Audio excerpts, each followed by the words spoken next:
କୁପାରୀ ଆଗରପଡ଼ା ରାସ୍ତା ବିପଦପୂର୍ଣ୍ଣ ପାଲଟିଛି ମରଣଜନ୍ତା।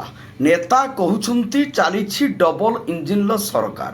ଖାଲି ଭାଷଣରେ ଚାଲିଛି ଡବଲ ଇଞ୍ଜିନ ସରକାର, ନା କାମରେ ନାହିଁ ଉନ୍ନତି ନାହିଁ ବିକାଶ। ଖାଲି ମୁହଁ ହେଉଛି ଇସ୍ପାତ। ନା ଅଛି ରାସ୍ତା ମରାମତି, ନା ଅଛି ସମୃଦ୍ଧି। ଜୀବନ ସହିତ ଖେଳ ଖେଳୁଛି ଏ ଡବଲ ଇଞ୍ଜିନ ଓଡ଼ିଶାର ସରକାର।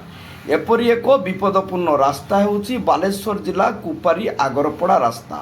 ବାରମ୍ବାର ଗଣମାଧ୍ୟମରେ ପ୍ରଚାର ପ୍ରସାର ପରେ ଅତ୍ୟନ୍ତ ଖରାପ ହୋଇପଡ଼ିଥିବା ବର୍ତ୍ତମାନଠାରୁ ବାଲେଶ୍ୱର ଜିଲ୍ଲା ଶେଷ ଏବଂ ଭଦ୍ରକ ଜିଲ୍ଲା ଆରମ୍ଭ ପର୍ଯ୍ୟନ୍ତ ମରାମତି ହୋଇଥିଲା।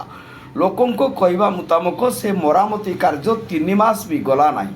ସେ ରାସ୍ତାଟି ଏକ ଚଳଚଞ୍ଚଳପୂର୍ଣ୍ଣ ରାସ୍ତା। ଦୈନିକ ଶହ ଶହ ଯାନବାହନ, ସ୍କୁଲ, କଲେଜ, ଜରୁରୀକାଳୀନ ଗାଡ଼ି ଓ ଜନସାଧାରଣଙ୍କ ନିର୍ଭର ଯୋଗ୍ୟ ରାସ୍ତାଟିଏ ହେଉଛି ସେହି ରାସ୍ତା।